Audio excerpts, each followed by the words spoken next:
আসসালামু আলাইকুম।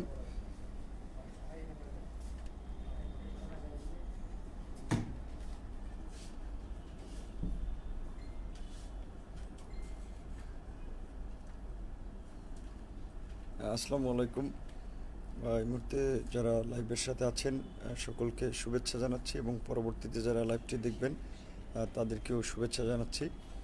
আপনারা ইতিমধ্যেই একটি নিউজ বা সংবাদ শুনেছেন যে বাম ছাত্র সংগঠনগুলো এবং বিভিন্ন সাংস্কৃতিক সংগঠন সহ বিভিন্ন সংগঠনের এই যে দেশে যে লাগাতারভাবে ধর্ষণের ঘটনা ঘটছে, ছাত্রলীগ, যুবলীগ, স্বেচ্ছাসেবক লীগ, আওয়ামী দুর্বৃত্তদের দ্বারা দেশে যে একটা ধর্ষণের মহোৎসব চলছে, এর প্রতিবাদে বিভিন্ন ছাত্র সংগঠন ঢাকাসহ সারা দেশে প্রতিবাদ করেছে। সেই সমস্ত প্রতিবাদগুলোতে ছাত্রলীগ, যুবলীগ, পুলিশ লীগ নির্বিচারে বিভিন্ন জায়গায় হামলা চালিয়েছে, অনেক মিছিল থেকে গ্রেপ্তার করেছে, কারাগারেও পাঠিয়েছে, সেগুলো আপনারা দেখেছেন। কিন্তু আজকে যে বাম সংগঠনগুলোর ছাত্র সংগঠনের একটি লং মার্চ ছিল, মানে যেই লং মার্চটি আসলে আজকে আপনার ফেনীতে তারা যখন এই লং মার্চটি পৌঁছায় সেখানে একটি সমাবেশ করার কথা ছিল। তারা সেই সমাবেশ করার পরে যখন তাদের গন্তব্য ছিল ঢাকা থেকে লং মার্চটি সম্ভবত গতকালকে না পরশু শুরু করেছিল, গতকালকে তারা যে লং মার্চটি শুরু করেছিল সেটি আজকে তারা ফেনীতে সমাবেশ করার পরে তারা আপনার নোয়াখালীর উদ্দেশ্যে রওনা দিবে। যে নোয়াখালীর একটি জঘন্য ঘটনা সারা বাংলাদেশের বিবেকবান মানুষদেরকে নাড়া দিয়েছে, যেই ঘটনা আমাদেরকে আবারও চোখে আঙ্গুল দিয়ে দেখিয়ে দিয়েছে এই ক্ষমতাসীন দলের প্রশ্রয়ে কিভাবে সেই সেঞ্চুরি মানিকদের মতো ধর্ষকরা আবার সারা দেশে বেপরোয়া হয়ে উঠেছে। সিলেটে যেমন স্বামীর কাছ থেকে স্ত্রীকে কেড়ে নিয়ে গণধর্ষণ করছে, একইভাবে আমরা দেখেছি ময়মনসিংহেও ক্ষমতাসীন দলের ভোট ডাকাতরা, সেই দেলোয়ার বাহিনীরা তাণ্ডব চালিয়ে একজন নারীকে কিভাবে বিবস্ত্র করেছে এবং তার উপরে পাশবিক নির্যাতন চালিয়েছে। তো এই ঘটনায় সেই বিভিন্ন সংগঠন আন্দোলন সংগ্রাম করছে। আজকে সেই বাম সংগঠনগুলোর যে লং মার্চ ছিল, সেই লং মার্চটি ফেনীতে যাওয়ার পরে সেখানে যে ক্ষমতাসীন দলের যে অনেকেই বলে থাকে যে ক্ষমতাসীন দল এই যে আপনার দেলোয়ার বাহিনী, ক্যাসিনো, যুবলীগ, হ্যাঁ, এই ধরনের দুর্বৃত্ত তৈরি করে যে তারা ক্ষমতায় আছে, ওসি প্রদীপ, ওসি মোয়াজ্জেম, ময়মনসিংহের এই কুখ্যাত ওসি ফিরোজ, এই যে এই কুখ্যাত মানে এই যে পুলিশের মধ্যে থাকা যে মানে হচ্ছে পুলিশ লীগ, এদের যে একটা সংমিশ্রণে তারা যে অপকর্মগুলো করে যাচ্ছে, সেখানে আপনার এই ছাত্র সংগঠনের একটা লং মার্চ ছিল। কিন্তু আজকে সেই লং মার্চে পুলিশ এবং ছাত্রলীগের গুন্ডারা একত্রে তারা হামলা করেছে এবং এই হামলায় আমরা ইতিমধ্যেই গণমাধ্যম কিংবা বিভিন্ন সূত্রে যেটা জানতে পেরেছি যে সেই ফেনীর কুখ্যাত আরেক মানে আওয়ামী দুর্বৃত্ত, ফেনীর মানুষের জন্য একটা আতঙ্ক, সেই নিজাম হাজারীর অনুসারীরা, তার লোকজন সেখানে হামলা করেছে এবং হামলায় ছাত্র ফ্রন্টের বেশ কয়েকজন নেতা সহ বাম ছাত্র সংগঠনের আরও বেশ কয়েকজন নেতা আহত হয়েছে এবং বেশ কয়েকজন সাংবাদিক আহত হয়েছে। আমরা এই হামলার তীব্র নিন্দা এবং প্রতিবাদ জানাই এবং পুলিশের প্রতি আমরা সবিনয় অনুরোধ রাখতে চাই যে আজকে আপনারা জনগণের বিপক্ষে গিয়ে আপনারা যে আওয়ামী ভোটচোর, ভোট ডাকাত, স্বৈরাচারদের পাশে দাঁড়িয়েছেন, আজকে আপনাদের বিরুদ্ধে স্লোগান হচ্ছে যে বাহ পুলিশ চমৎকার, কি বাহ পুলিশ চমৎকার, ধর্ষকদের পাহারাদার, এই স্লোগান আপনাদেরকে শুনতে হচ্ছে। পুলিশদেরকে আজকে দুর্বৃত্ত হিসেবে আখ্যায়িত করা হচ্ছে, যে যেখানে আপনারা ক্ষমতাসীন দলের হয়ে ভারতীয় দালালদের প্রশ্রয় দিয়ে বা ভারতীয় দালালদের হয়ে কাজ করেন, আজকে সেনাবাহিনীর বুকে গুলি চালাচ্ছেন, এই অভিযোগও কিন্তু আপনাদের বিরুদ্ধে রয়েছে। কিন্তু আমরা স্পষ্টভাবেই মনে করি যে সব পুলিশ খারাপ নয়, বেশিরভাগ পুলিশই দেশের জনগণের পক্ষে, গণমানুষের পক্ষে আছে।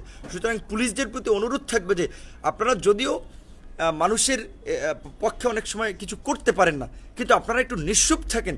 আপনারা এই গুন্ডা লীগের সাথে একত্রিত হয়ে আপনারা কেন হামলা করছেন এই গণতান্ত্রিক আন্দোলন সংগ্রামে? সেই কারণে আমি ফেনী সহ ওই এলাকাবাসীর মানুষের প্রতি হাত জোর করে অনুরোধ জানাবো যে আপনারা ওই এলাকায় যারা আহত হয়েছে তাদের পাশে দাঁড়ান এবং যে সমস্ত ছাত্ররা কিংবা যে সমস্ত সংগঠকরা, যে সাংস্কৃতিক কর্মীরা তারা যে এই লং মার্চটি এখন নোয়াখালীর উদ্দেশ্যে যাত্রা করেছে, সেখানে তাদের পাশে দাঁড়ান। তাদের পাশে দাঁড়িয়ে আপনারা সারা বাংলাদেশে একটা আওয়াজ দিয়ে দেন, প্রমাণ করে দেন যে আপনারা এই যে দুর্বৃত্ত লীগের অপকর্মের বিরুদ্ধে, আপনারা এই দুঃশাসনের বিরুদ্ধে, আপনারা এই ধর্ষক লীগের বিরুদ্ধে। এখন এখানে কে বাম সংগঠন করে, কে ডান সংগঠন করে, আমরা যেটা বারবারই বলছি, আমরা যেন এই বিবেচনায় আমরা যেন অপরাধীদেরকে অপরাধ করার সুযোগ না দেই। যেভাবে আমরা এই দীর্ঘদিন ধরে এই স্বৈর শাসনের বিরুদ্ধে একটা গণ আন্দোলন গড়ে তুলতে ব্যর্থ হয়েছি, কারণ হচ্ছে আমরা নানা ধরনের একটা সংকীর্ণ জায়গা থেকে, কারণ আমরা মনে করি যে এরা ক্ষমতা থেকে গেলে কে ক্ষমতা আসবে, হ্যাঁ, বা তারা কি করবে, এইগুলো হিসাব কষতে গিয়ে কিন্তু আমরা এই দুর্বৃত্তদের জাতাকলে এই 12 বছর ধরেই পিষ্ট হচ্ছে। সে কারণে ফেনীর জনগণ কিংবা নোয়াখালীর জনগণের প্রতি আমার অনুরোধ থাকবে, যে যেই দল করেন না কেন, দলমত নির্বিশেষে দলমত নির্বিশেষে সেই ফেনীতে যারা আহত হয়েছে তাদের পাশে দাঁড়ান, এবং এই আমাদের সংগ্রামী ভাই বোনেরা তারা অন্য একটি রাজনৈতিক দল করতে পারে, সংগঠন করতে পারে, সেখানে আমাদের একটা মত পার্থক্য থাকতে পারে, কিন্তু তারা যেই ইস্যুতে লং মার্চ করছে সেই ইস্যুতে আমাদের কিন্তু পূর্ণ সমর্থন রয়েছে। কারণ আমরা ঢাকা সহ সারা দেশে বিভিন্ন ছাত্র সংগঠন, বিভিন্ন দলের নেতাকর্মীরা কিন্তু কণ্ঠে একই সুর মিলিয়ে জোরে কণ্ঠ তুলেছি যে না, এই বর্তমান সরকারের আমলে যেভাবে নারীর প্রতি সহিংসতা চলছে, যেভাবে দেশে গুম খুনের রাজত্ব চলছে, এই রাজত্ব আর চলতে দেওয়া যায় না। সে কারণে আপনাদের প্রতি অনুরোধ থাকবে যে গণতান্ত্রিক আন্দোলন সংগ্রামে যেন আমরা সকলে ঐক্যমত পোষণ করি।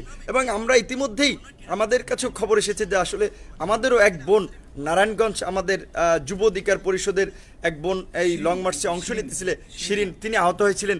এবং নারায়ণগঞ্জে আমাদের ছাত্র সংগঠনের আরও কয়েকজন বা ফেনী থেকেও কয়েকজন এই তাদের এই লং মার্চে যোগ দিয়েছে। কারণ এই ডাকটা তারা দিতে পারে একটি সংগঠন, বাম সংগঠন বা ডান সংগঠন, সাংস্কৃতিক সংগঠন, বা তাদের ব্যানারটা ধর্ষণের বিরুদ্ধে বাংলাদেশ, সেটি নিয়ে আমাদের কোনো সে নাই। দাবিটা তো আমাদের সকলের দাবি, দাবিটা তো জনগণের দাবি। সুতরাং এই দাবিতে তো আমাদের সকলের সম্পৃক্ত হওয়া উচিত এবং ঐক্যমত পোষণ করা উচিত। সে কারণে আমি ছাত্র অধিকার, যুব অধিকার, আমাদের শ্রমিক অধিকার পরিষদের সকল নোয়াখালীর ভাই বোনদের সহ ফেনীর ভাই বোনদেরকে উদ্দেশ্য করেও জোরালোভাবে বলবো, আপনারা আপনাদের সামর্থ্য নিয়ে ফেনীতে আহতদের সুচিকিৎসার ব্যবস্থা করেন, তাদের খাবারের ব্যবস্থা করেন, এবং নোয়াখালীতে যেন এই ধর্ষক লীগ, গুন্ডা লীগ, যুবলীগ, এই ক্যাসিনো লীগ, এরা যেন আমার ভাই বোনদেরকে কোনো ক্ষতি করতে পারে না। এবং নোয়াখালীবাসীকে আমরা অনুরোধ করব যে এই নোয়াখালীকে যারা কলঙ্কিত করেছে, যে ধর্ষণের স্বর্গরাজ্য বানাতে চায়, সেই জাতীয় নির্বাচনের মাধ্যমে, ভোট ডাকাতির নির্বাচনের পরে যারা আপনার একজন 4 সন্তানের জননীকে ধর্ষণ করার মধ্যে দিয়ে তাদের হচ্ছে শাসন ব্যবস্থার সূত্রপাত করেছে, সেই ধর্ষণের তাণ্ডব যেন নোয়াখালীতে আর না চলে। এই ধর্ষকদের বিরুদ্ধে আপনারা রুখে দাঁড়ান, গণ আন্দোলন তৈরি করেন। আজকে এই ফেনীতে যারা হামলা করেছে, ফেনীর জনগণ আপনারা তাদেরকে রুখে দেন, তাদের বিরুদ্ধে দাঁড়িয়ে যান। কারণ আজকে সারা বাংলাদেশ এই ধর্ষণের বিরুদ্ধে দাঁড়িয়েছে, আজকে সারা বাংলাদেশ এই ক্যাসিনো লীগ, ধর্ষণ লীগের বিরুদ্ধে দাঁড়িয়েছে। সুতরাং আপনাদের প্রতি অনুরোধ থাকবে যে যারা সেখানে লং মার্চে অংশগ্রহণ করেছে, বিভিন্ন ছাত্র সংগঠনের নেতাকর্মী, তাদের পাশে দাঁড়াবেন, তাদের এই সমাবেশ যেন সুন্দরভাবে তারা সমাপ্ত করে, এই সমাবেশ যেন তারা সুন্দরভাবে সম্পন্ন করে যেন তারা ঢাকা আসতে পারে, আপনারা সেই বিষয়ে তাদের সহযোগিতা করবেন। এবং আমাদের ছাত্র সংগঠন, যুব সংগঠন, শ্রমিক সংগঠনের সবাই তাদের পাশে থাকবেন। পাশাপাশি এলাকাবাসীর প্রতি অনুরোধ থাকবে আপনারাও তাদের পাশে দাঁড়াবেন। আর যেহেতু লাইভ এসেছে, আরেকটি কথা না বললি না, সেখানে কথাটি বলে শেষ করব।